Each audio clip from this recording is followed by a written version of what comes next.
Hello, everybody. My name is Melanie McComb. I'm the social media coordinator for the NextGen Genealogy Network. So you don't worry, you didn't get the wrong person. Eric and I are going to be swapping. Hello, everybody. My name is Melanie McComb. I'm the social media coordinator for the NextGen Genealogy Network. Oh, sorry, I had a little feedback there. So yes, you didn't get this wrong. Eric and I are swapping hosting roles, and I am pleased to an honor to interview my friend Scott Fisher, the host of Extreme Genes. So welcome, Scott. Hey, Holly. Great to be with you. I'm glad we got this all figured out. Our audio seems to be playing games with us a little bit. Yes, we had a little bit of tech issues, but we're here and we made it work. I mean, that's a good testament to how we do with NextGen. We make sure we can work with the internet when it's failing us. So exactly. So, hey, thanks for joining us. So, yes, we're returning the favor since you graciously had us on your show. So we wanted to learn more about you. So this is a live interview to me. Exactly. It's all about you. You know, how you got started. I like this. Exactly. How you got started in genealogy, how you got started with Extreme Genes. We have lots of questions, and we also have a live chat that we'll also keep an eye on, and we'll ask you questions throughout. Sweet. All right. Ready to go. Question number one. Question number one, how did you get started in genealogy and how old were you? I was 26 and I had just gotten married in 1981. So I was living in Florida and I was programming a radio station there and doing the morning show. And, here's the thing. When I got married, I knew, family's starting to come soon. And I was thinking back to all the people I had lost because I lost a lot of people before I was 21. I lost all my grandparents and I lost a brother and two uncles and a close friend and my dad when I was 17, 2 months before I graduated from high school, which was unexpected. And so I kind of went on my merry way in life after all of that. And, you get married, you're starting to think about your own family and your own kids and someday your grandkids and all that. It's like, well, who were those people? And, there are a lot of stories and questions I never got to ask them. And so I started interviewing, my own mom. Tell me some stories Dad told you that I didn't know about. I called my aunt, who was the widow of my dad's brother, and got stories from her because she was older. And I wanted to collect the stories, and I started writing away for vital records, death certificates, birth certificates, and the journey had begun. And then not long after, in 1982, I moved out to Utah and took a job offer out there. And I wound up going to the family history library for years after my morning show was over on the radio. And I'd still be able to park for free in the streets of Salt Lake City for 3 hours. And I'd get all that research done and I'd be home before the kids were home from school. So it was a pretty good life for a genealogist at that point, That's great. So what made you get started in Extreme Genes since you started working your work on a radio show? How did you transition to wanting to start your own radio show? Well, I've done radio since I was 15 years old. We had a high school club that got 15 minutes of airtime on Thursday nights in Connecticut, where I grew up. And I'd go in and I wanted to be a sportscaster. So I got 2 minutes of sports every third week because there were two other people who wanted to do the same thing.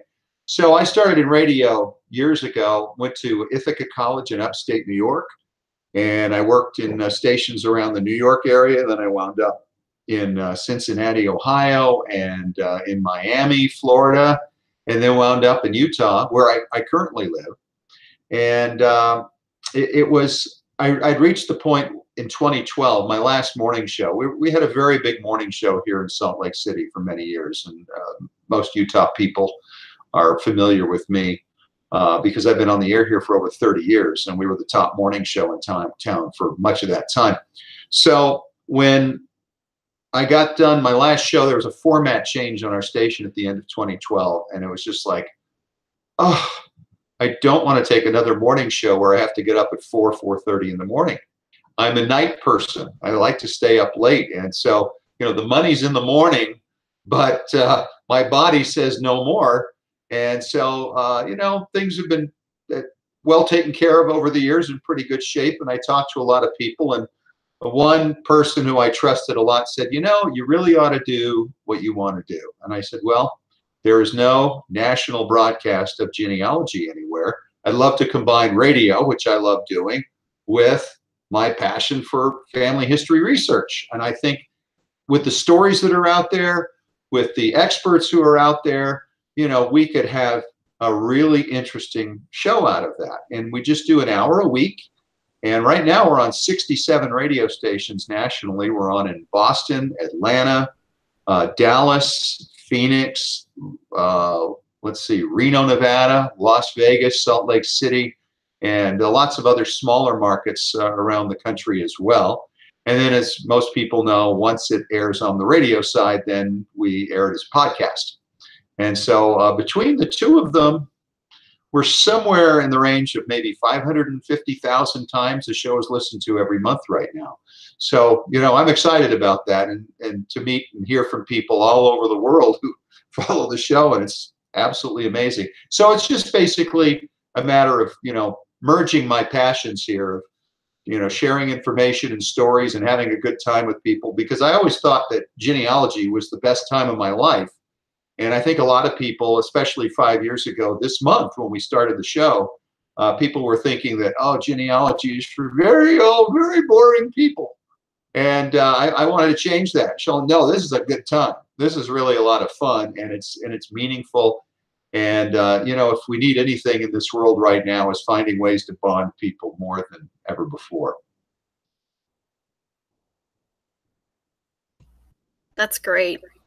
I'm always so impressed by how you got started, and you know, what are the next plans for Extreme Genes? How do you want to further the goals of reaching more markets? Well, you know, I have a guy who represents our show to the radio industry. It's very challenging. It used to be that the model for radio stations was they'd pick up a show and it was a barter situation. And that's still the way it's done in many places. All the stations that I'm on do it that way. But many of the bigger companies in the business have switched to a model where they actually will sell that hour of airtime. So instead of taking the show and then finding commercials locally to put on that, they let somebody come in like a local dentist and take your calls about, you know, your teeth problem and sell the hour. And so I get contact, and so does my guy all the time, from people saying, hey, you want to buy airtime in Sacramento? And it's like, no, I don't, thank you. Because if I had to pay each week for each market that I'm in, we wouldn't be able to do the show. So what we are continuing to do is just find markets. As the longer we're there, the more people are convinced, hey, this is a solid show. I've heard of it. It's not going anywhere. In the beginning, it was a lot harder because people will always say, well, are you going to be there in 3 months? There are a lot of national shows that start out and they find it's very difficult to monetize, and then it's gone. But after you're there for a year or 2 or 3 or 4, when somebody has an hour open up at some point, then they'll take a close look at it. So we've been growing quite a bit. 67 stations now in 60 months is pretty good. But we're looking forward to breaking that 100 mark, and he continues to work on that. And of course, you know, meeting with people like you and sharing the word, the podcast grows as well. So, you know, they used to measure podcasts by, you know, I guess it was page views and that type of thing. It's different now because they changed it late last year to standardize it and do it instead by unique listeners. And so we get, I'd say an NBA arena full of people listening to the podcast every month, about 23,000 uniques. And I guess if we did it the old way, it would be well over 50,000 listens to the show each month, downloads. That's great. Yeah, it's fun. And you recently started a Patreon account, right? Yes. Yeah. So if people want to support the show, you know, a few bucks a month, I tell them, hey, look, you can buy it. You can save the price of a hamburger and send it our way and support the show and keep your weight down. I mean, nothing is more than $8 on Patreon. And we make ourselves available. Myself, David Allen Lambert, you know, as the chief genealogist at NEHGS. And if people have questions, then they can reach us personally, directly, and we can help hopefully guide them through some of those problems. Love helping people. I think that's the greatest part of family history, don't you? It is. It certainly is. I mean, how much can you really say that you've had enough genealogy in your day? I mean, I know so many people that listen to the show, they're at the gym or they're at work, we're listening to the broadcast, and yeah, you get a little genealogy in your day, and you get a lot of good, helpful tips. It's funny because my wife will see me on the computer, here in my office, and, well, what are you doing now? Well, I'm working on things. I'm still on the radio in Salt Lake City every day, doing a music show. And I'm the #1 midday person in Salt Lake City. So I do that, and I have to do my show prep for that, and I have to do stuff for their website and all that. Then I'll go out and I'll record those shows and do that, and I'll come back. Well, what are you doing now? Oh, well, let's see. I'm working on Extreme Genes now. I'm writing the weekly Genie newsletter blog, or I'm doing this. And then, well, what are you doing now? Oh, I'm having fun. I'm doing research, but it's all right here, That's great. So what is your favorite story that you've ever told on Extreme Genes? It is the favorite story that a guest told on Extreme Genes. And, that's what we really like to do, is people to tell their own stories. I mean, I share certainly some of mine along the way, but the favorite story was a guy named Steve. And Steve works for FamilySearch.org, or he did. He's since retired. He's from Minnesota, and he started out by explaining that many years ago, when he was a teenager, his older brother had been in an accident, and they needed blood for him. He was out on the farm, had a farming accident, and all the family gathered. They had a lot of kids and family, and then Dad steps up and says, "Hey, I'll give the blood." And the doctors checked it out and said, "Well, we really can't, because you're not a match for your son." And so that was kind of the first clue that something was going on in the family. And this was a family of 9 children. Right. And so this guy, Steve, and his brother always had it in his mind that they really wanted to find out what was going on here. Well, of course, DNA came along sometime later, and not to the level it is now. This was like 10 or 15 years ago, I guess. They started with, well, no, it wouldn't have been. It wouldn't have been. It would have been more recent. But they weren't using the standard kits. They had a friend of a brother's who worked the DNA lab for various purposes, but not like Ancestry or 23andMe or anything like that.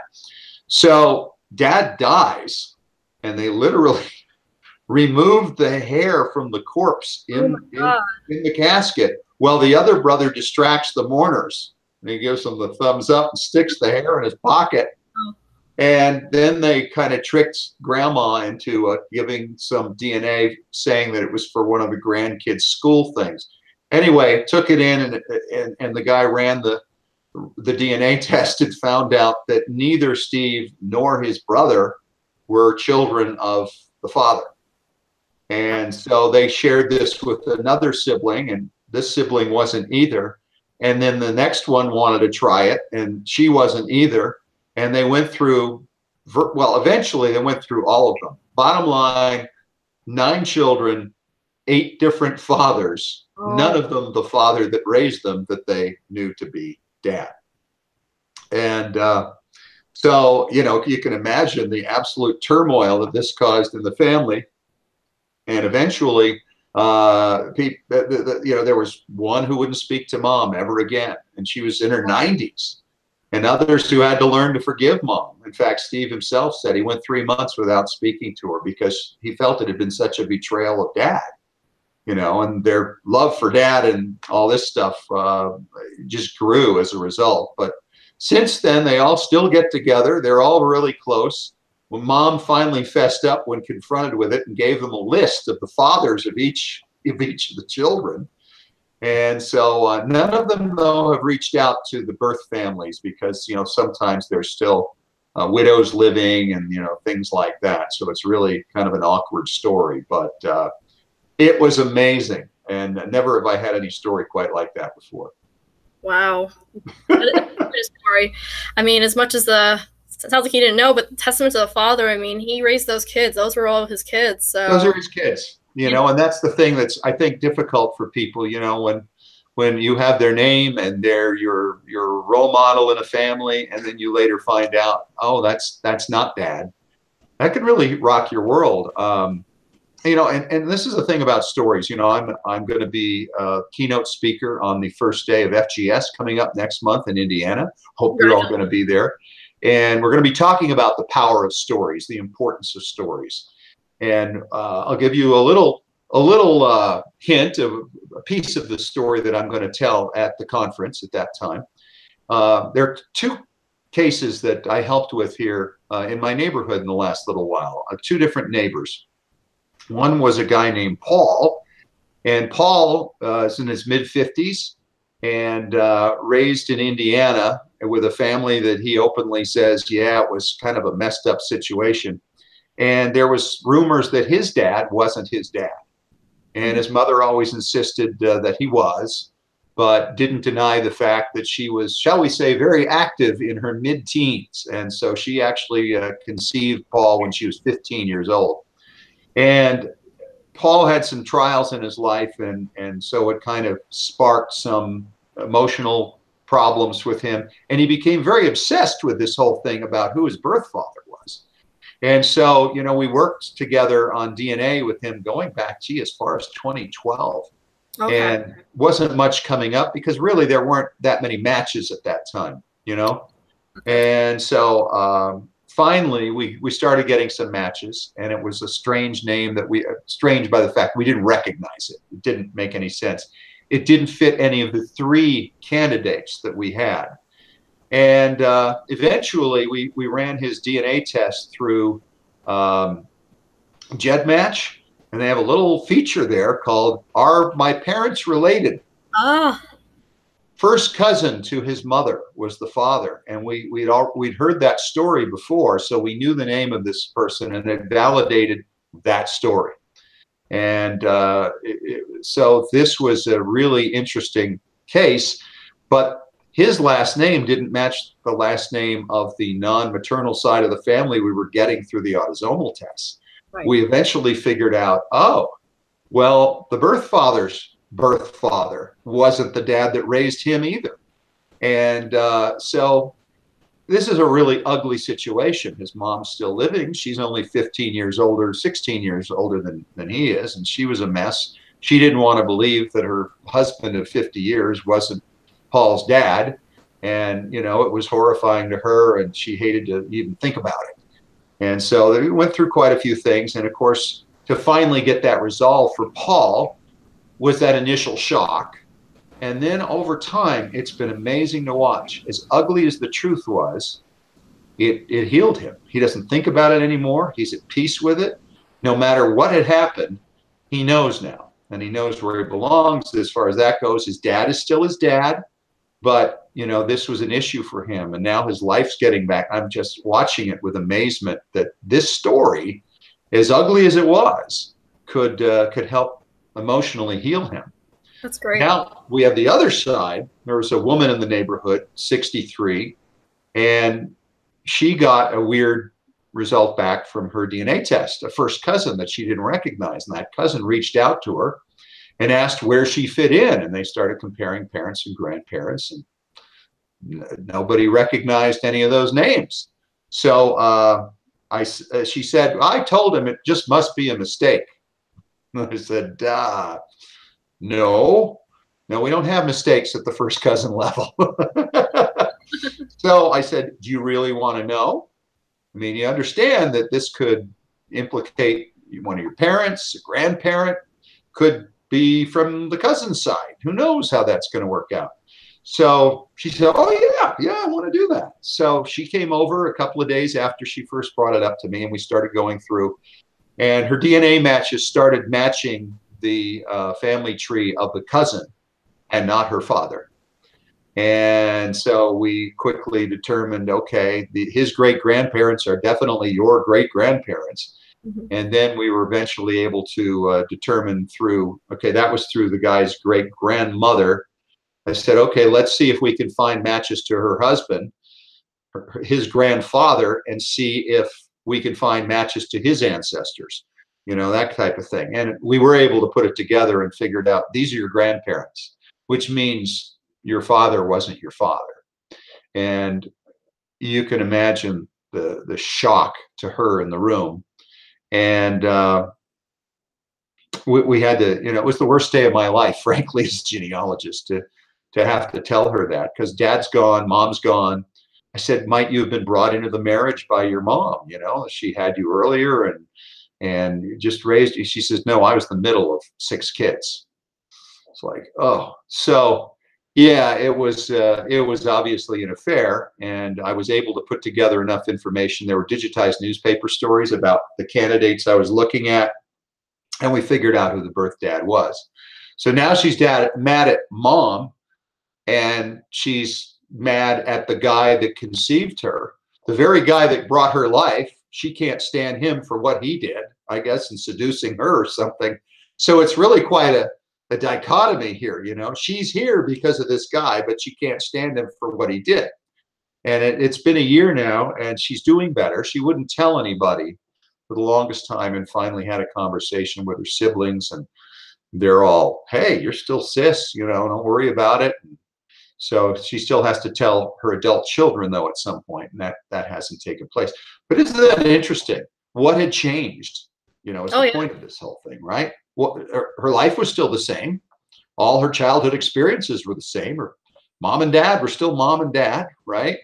And yet finding out about something that happened before she was born changed her personal identity. So, it's really a story, and the things we discover in genealogy can be very powerful in both directions, and when we help people, we have to be really prepared to help them through whatever we might find. In her case, I've helped her with a lot of things. We've talked a lot, because I'm really, outside of her husband, about the only one who could talk to her about it, and the only one who really knows. Paul's very open about it.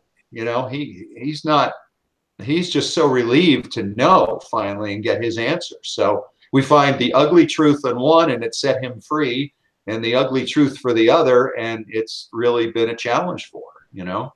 Absolutely. Yeah, I definitely think that we're finding that DNA and any kind of, surprises that we're finding on the way, it's really humanizing our ancestors, that it really is. I think in my generation, especially, we grew up thinking that the older folks, they were so much better behaved than my generation, and certainly your generation, and we're finding, no, it was all the same.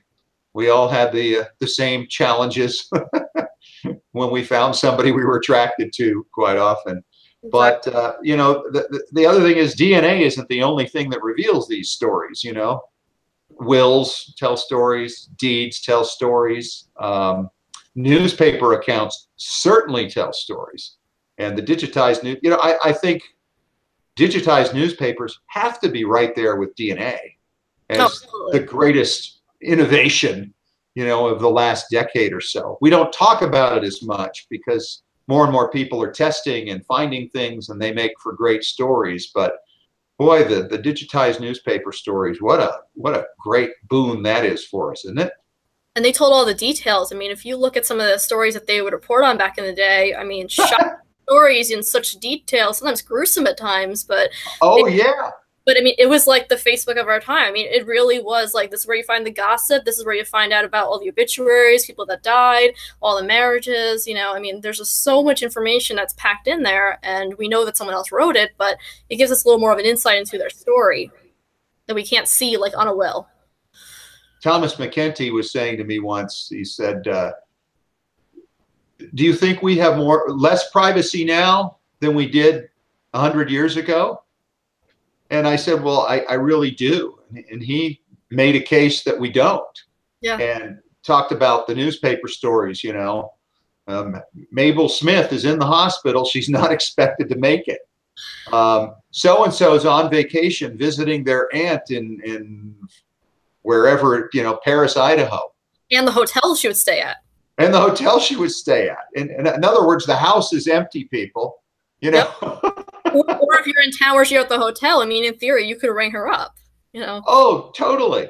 I found, it wasn't digitized yet, because I found it on microfilm, but a newspaper story about my great-grandfather And it was the entire column of the paper. Andrew Fisher's rival widows.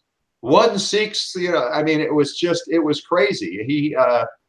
He left his stuff to my great-grandmother and my grandfather and my great-uncle in 1893 when he died. But apparently there was another woman. He was 60 when he died. This other woman had had a child by him 2 years earlier when she was 26. And so she went to court to challenge the will, saying she was his common law wife.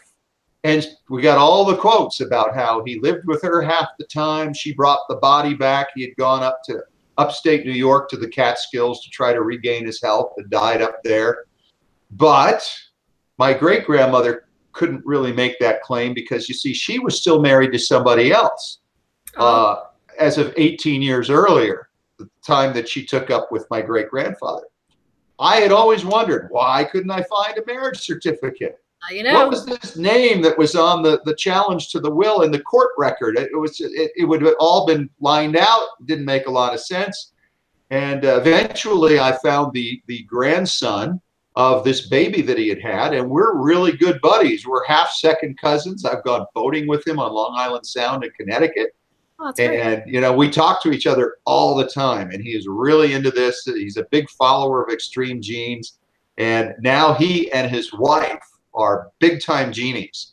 And so whenever I find a new story, I go, hey, look at this. We recently figured out how my great-grandfather had met his great-grandmother. Her dad moved in 2 doors down from them in 1883. And so eventually my Andrew moved up to Harlem, which gave some separation between my great-grandmother Jane and his new love interest. And so he worked down in Lower Manhattan, so he'd see her and then he'd go home to her. And wow, it was amazing. I remember my wife called on my cell phone just as I'd found it. I'm halfway through the article. I'm like, not now.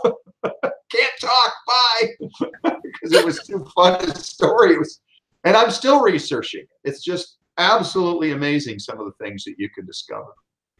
So what's one of the biggest stories in your family tree that stuck with you besides this one about your great-grandparents? Have there been any others that you've uncovered that may have been a little bit harder to find, maybe due to a brick wall? Well, I've broken a lot of brick walls, and many of them before, you know, stuff was available online. I just did it the old-fashioned way. You know, you'd write people, you'd call people, and I have many stories like that. The one that impacted me the most, I had discovered through some old church records that my second great-grandparents had a daughter, and she wasn't mentioned. I found some relatives that had given me a transcript of a family Bible that they had received in the 1950s, and they sent it on to me, and she wasn't on that. Eventually, I found the original of that Bible, and I own it now, which is a thrill in itself, and that's a long story too.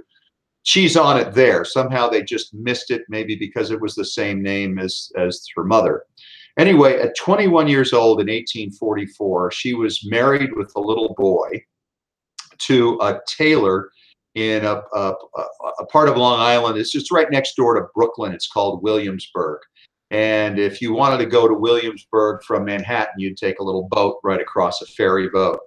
Okay. And so she was in there, and I guess her husband was out at the time. And I guess the place they lived also served as the tailor shop. But where she lived, she was working inside, and I guess there were some women with her, and they were lighting lamps at the time with some kind of very flammable gas. And so she had this gal with her with a candle, and she said, "You're getting too close, back up," but it was too late. It caught the fumes on fire. She dropped the canister with the gas. It poured over onto the dining table and lit it ablaze. Oh my God. And another woman who was carrying her baby dropped the baby on its head. The baby was severely burned. 2 other women were burned. And this ancestor's sister, Andrew, my firefighter I was just telling you about, who had the big scandal, it was his older sister. She went up in flames. She runs down into a coal bin and tries to smother them in herself, then runs out into the street and rolls in the mud. And she was so badly burned and infected. She lived for 5 more weeks like that. Oh, how awful. That must have been such a horrifying death. Oh. Her son died the next day. The other women, of course, had severe burns as well. And then she died. Mary Elizabeth died 5 weeks later. And when I found that, I felt like it was new news. It was just, I found it online and I started finding many, many accounts of it. Slightly different variations as you find on all the stories, but the gist of it was all the same. And one of it was very detailed and gruesome. Andrew, the fellow who had all the women, he was 10 years old at the time. And he went on to become a volunteer fireman. Oh, wow. So that inspired him. Yeah. And so did 2 of his brothers. And fought fires for, I want to say, 7 years. And Andrew, you know, when he died of cirrhosis of the liver. So he had an issue with that too. And I'm just wondering in my own mind if that was just such an overwhelming thing that it really caused him to just find ways to ease his pain. And so it's, you know, it's a fascinating thing to, you know, to run across these stories. And I think about her and just what a horrible thing. I've been to her gravesite, but I didn't know it was hers at the time. So it's really interesting in Brooklyn, New York. Is that Andrew behind you in the frame? Oh, yeah, this is him right here. Oh, firefighter hat, so I figured I'd ask. Yeah, absolutely. And how I got this was amazing in and of itself, too. We had no pictures of him. He was a partner with his brother in the family business in New York City. He was a coffee, tea, and spice merchant. And I'm sure his brother was just thrilled that Andrew had left him this mess. And he was one of the firefighting brothers as well. They were partners in the business. But I had learned through digitized newspapers that he had been a fireman. I didn't know that till about 2009, and discovered that they had taken a trip from New York City by train across the country to San Francisco in 1887. So this is 18 years after the Golden Spike. This was a big deal. People didn't do that kind of thing commonly.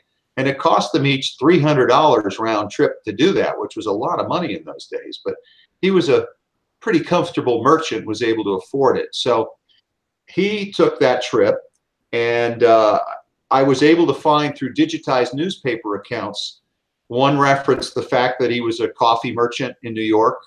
One referenced the fact that he was the head of the hotel car that his group was in, and he held a party for them at his home, and it gave the address. So I knew that this was my guy. So get this. So we found one more newspaper account from a Salt Lake City newspaper. They came through Salt Lake. They paraded here with the local firemen, as they did in Chicago and St. Louis and Omaha, Kansas City. I mean, all over the country. So I basically took the trip with them through all these newspaper accounts. I transcribed them all to make basically a journal of the whole trip. And I gave that to the New York Firefighters Museum and also to the Family History Library, because I thought anybody who might tie into that group, the Veteran Firemen's Association of New York, they might learn something about their guy. So it was very fun. So the article I found in the Salt Lake Herald, I believe it was, said that Mr. A.J. Fisher of New York City had sent a full body image of himself in his fireman's suit that he had worn on the trip and in the parade through there to a bartender, a guy who owned a bar in Salt Lake City. They'd known each other in New York. I think the bartender, the bar owner's brother, had been in the same firefighting group in the 1850s with Andrew. So he came out, and obviously Andrew was well taken care of, talked about how much they were thrilled to have been received in Salt Lake City. But I'm thinking, wait a minute, he sent a picture of himself to Salt Lake City, and there were no pictures. I had checked every branch of descendants I could ever find. Wow. And so I called a friend of mine who I often have on the show. He's a photo expert named Ron Fox, and he finds things like nobody's business. He goes to the Utah Historical Society and found an old scrapbook of the Salt Lake City firemen. And in the middle of it is a photograph of a New York fireman. Now, I don't know what my guy looks like, and this picture wasn't marked, but it had two letters in his helmet, and I came to realize, hey, wait a minute, these firemen have their initials in their helmet. So I was able to identify who that guy was. Now it's like, okay, if we could find the group picture. So I was aware from online there was a group picture of them, but none of these group pictures have ever been found that had a key that identified all the 104 firemen that were in the group. Not even the New York Firefighters Museum has such a picture. They have the picture, but no names. And I saw one online, and it was kind of fuzzy, but you know, you look at it and you go, well, he looks like Grandpa. He looked like Dad. I mean, how do you know? You can't know. So I was told to go up to a place called, this is the place, Heritage Park. It's the area where Brigham Young came into the Utah Valley in 1847. And up there they have a monument to the Mormon pioneers, and they have they recreated the 19th century Salt Lake City. And they have an old hotel like there that they recreated, and a blacksmith shop, that type of thing. And they have a fireman hall. They recreated the fireman hall from Salt Lake City. So they said, go up there. So I went up there, and they said, we don't have any scrapbooks. It's not a research center. It's just a display. So they'll show me around anyway. So they show me around, and there's an old fireman's pumper. You know, I thought that's pretty cool, and all this parading stuff from the Salt Lake firemen. And then we went up the stairs in the building. At the top of the stairs, before you go into the second floor, was a group picture of the Los Angeles firefighters who had come through. And then we went in, and there were helmets all over the place, and there were little books. And one of the books was a gift to the Salt Lake guys for being part of the 1887 trip. And I had seen that online. They sell them on eBay periodically for a lot of money because they're rare and old and quite collectible. And then on the back wall, there's the picture of the New York firemen, all of them. And I'm thinking, well, look at that. I get to see an original one at least. And I know I'm looking at my guy, but I don't know which one he is. And so I'm studying it very closely, and I notice the name of the photographer here. And then I see a long piece of cardstock at the bottom. And I look at it, and it's just lists and lists of numbers. Oh. And next to every number is a name. And I looked back up, and these tiny little figures, they're all in their parade order. Each one had a little number on their shoulder written in white. And I just went through the list, and I found A.J. Fisher, number 91, in the back of the thing. And I couldn't believe it. It's like, are you kidding me? My family, my dad's side, is all from the New York City area. All the descendants, for the most part, are in the New York City area. I've gone through all of them, trying to find a picture. Nobody had anything. No doubt they threw away his pictures because he had been such a scoundrel. Nobody wanted to have anything to remember him by. And I found this photo of him in Salt Lake City, near where I live. I mean, you can't make that up. No, you found gold. You would never think you would find a New York fireman. Yeah. So a newspaper did a story on it and brought in a real Wowie camera and got a real close up, and that's how that picture was made. And that's why it's so clean. I'll bring it up again here. But if you look at his helmet, you could see his initials. Yep. Andrew Jackson Fisher. Yeah. And so now, then part two of this came when there was another trip they took for the inauguration of Grover Cleveland, and there was an antique store in Massachusetts that was advertising it online. I'd stumbled upon it as I researched the group. And this is really a good thing for everybody to learn. Research the groups your people were a part of. There could be pictures there.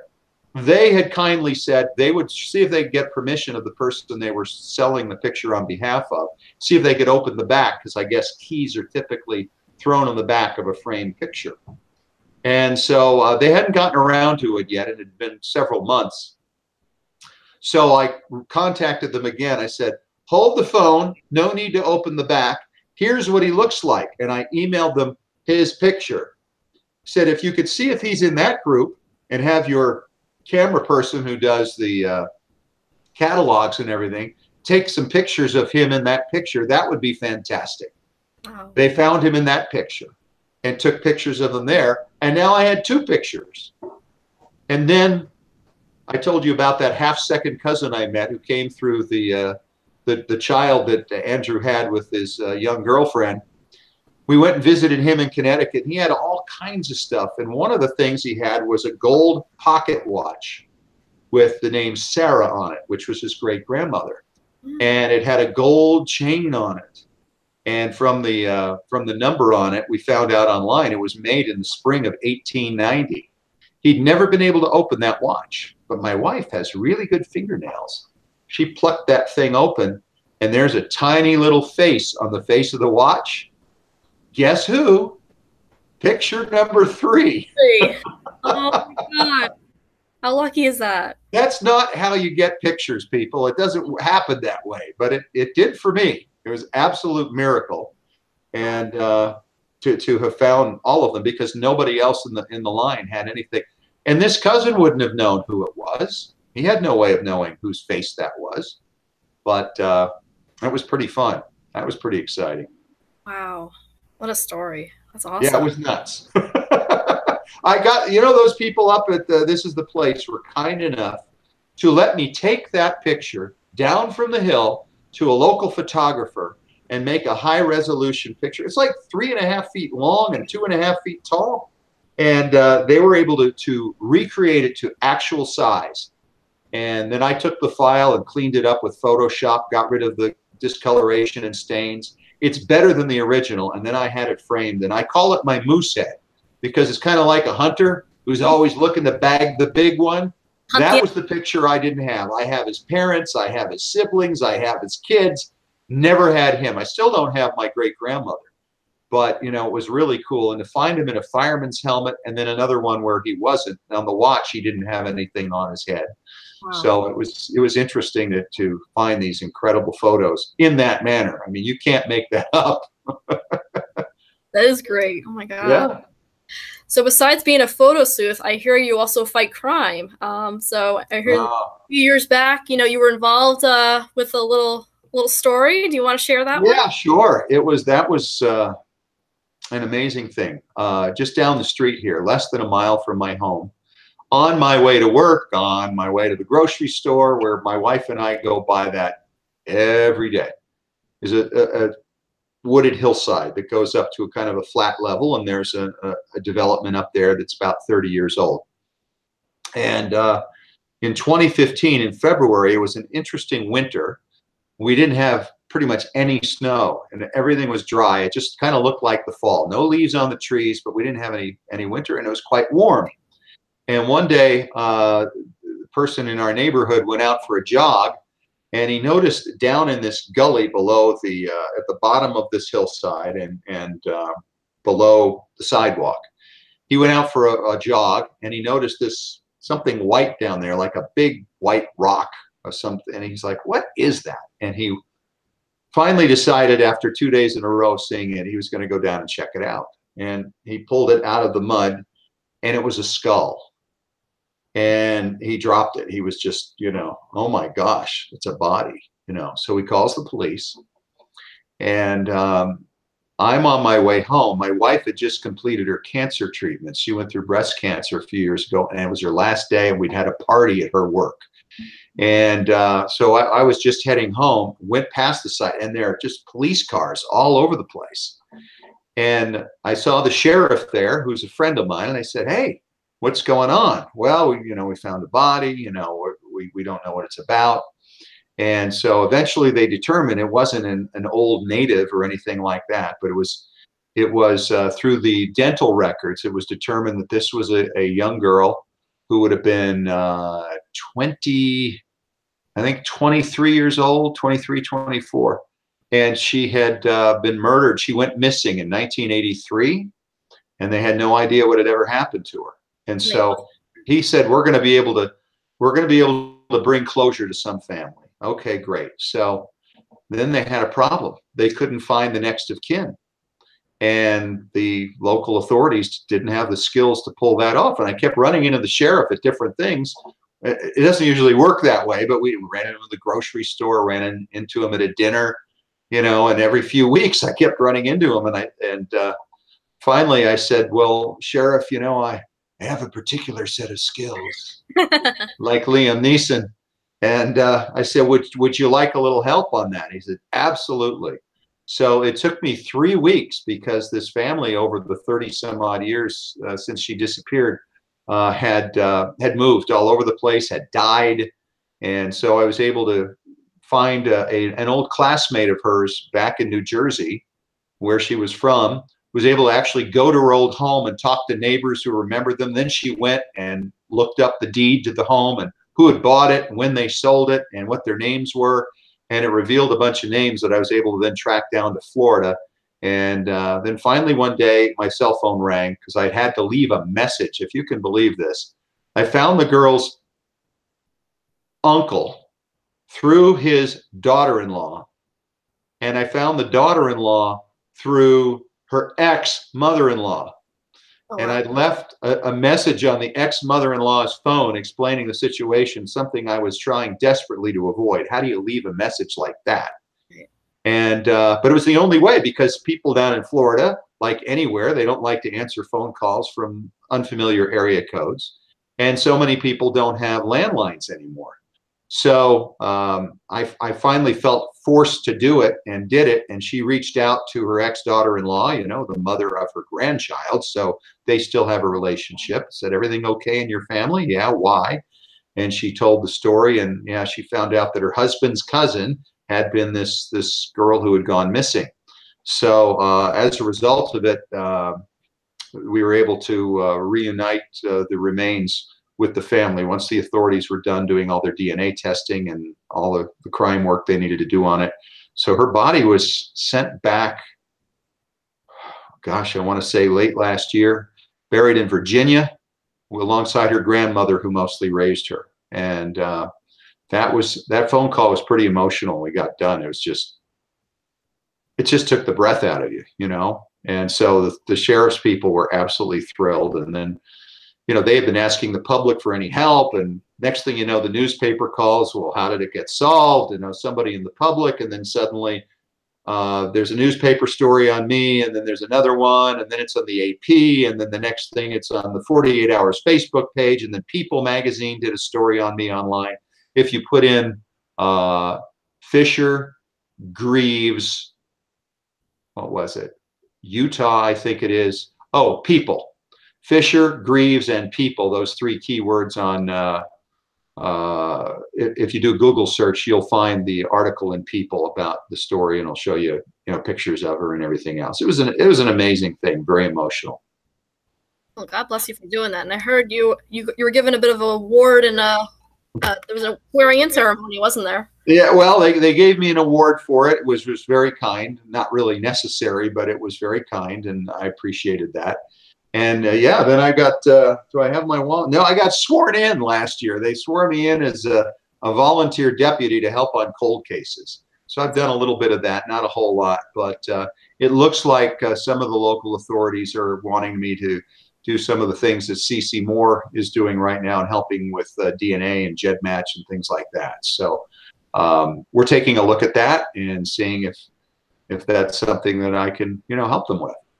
That'd be great. I mean, that's just that's just an amazing thing you can just do to give back to these families, to, you know, help, you know, bring some closure and, you know, give them a final resting place in the end. That's how I felt about it. I really did, you know, and you know, and it served a nice purpose too, because it helped get extreme genes out there a little bit more for people to find. So, you know, good stuff feeds on itself, you know, and I'm excited about that because I hear from so many people who are learning so much. It was very fun at Roots Tech this year.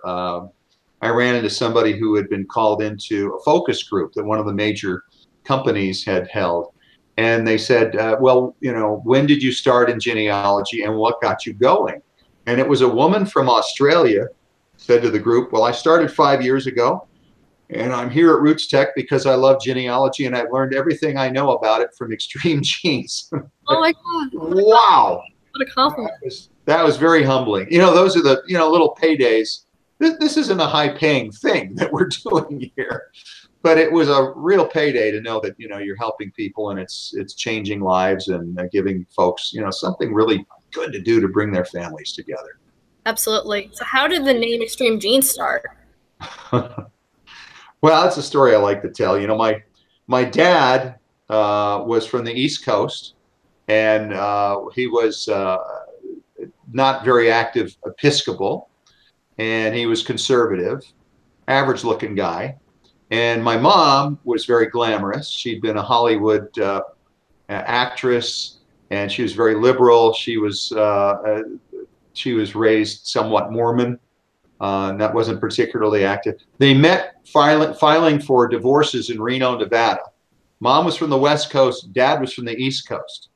And they were complete opposites in a lot of ways, although my dad was in show business too. He was a music arranger for the Ed Sullivan Show and for Jackie Gleason and the Tony Awards. So some people put them together knowing that they both had that common interest, and they were crazy for each other. And she followed him back to New York and got married. So, you know, then we came along, my brother and myself, and Mom kind of went through all that, and she said, well, let's face it, hon, you've got extreme genes. You know, she's liberal, he's a conservative, she was a Mormon, he was an Episcopal, you know, all these things. And so I never forgot that. I thought Extreme Genes made a great name for the show. And it's really kind of funny because when we started the show in 2013 on an AM and an FM station in Salt Lake City, Utah, DNA wasn't what it is today. It was really just pretty much starting out. And there were some people who actually tried to discourage me from using the name because it really didn't explain family history or genealogy. It wasn't direct. I thought it was a more fun name, you know, than a standard thing would be. But look how the space has actually grown into the name now. You know, we do so much about DNA. So exactly. Yeah, I think you're at the forefront of it with coming up with that name now. Yeah, it's worked out well. And guilty confession time. Do you ever find yourself doing a little dance with the Extreme Genes, you know, jingle? Do I do what? You ever do like a little dance or something, or like, you know, sing along with the the theme? Theme. Well, you know, let me tell you, when you do audio production now, you don't.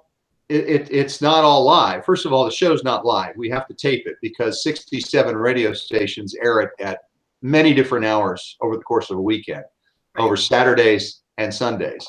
So we can't do the show live. The other aspect of it is if we did the show live, you know how people are in the genealogy space at telling stories. And I'm very fixed times, you know.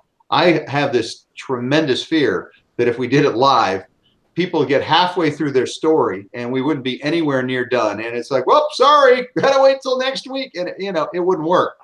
So we heavily edit the show to make sure that it flows nicely, that it moves well, that it has, you know, I'm a radio guy first. That's my career. That's my specialty. And so as opposed to a lot of podcasters who are experts in whatever it is they do and they decide to do a podcast, you know, I know about audio and I know about editing and I know about radio. So we put it together in a way, hopefully, that moves.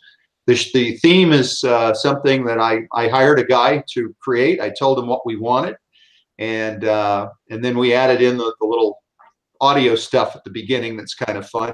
Kind of set a fun tone. The idea is it's fun. I never wanted a show that was boring, I can't do a show that's boring. I want to make sure that even if some of the guests who are on aren't real energetic, that we can keep the show moving and that's why we do short segments. We just want to keep it going. I know we could do a whole hour on all kinds of topics with no interruption, but you know, this is how we put it together. So getting back to your original question, when I put the show together, it's in a file, you know, and so I just basically drop the audio part of the interview right in there. I don't even hear the intro of the show. I never hear it. I just put it in there and it picks up at the same spot at the same time every time. So no, I don't. I don't do a dance, and I don't do the jig, and I do hear it sometimes. It becomes, you know, a little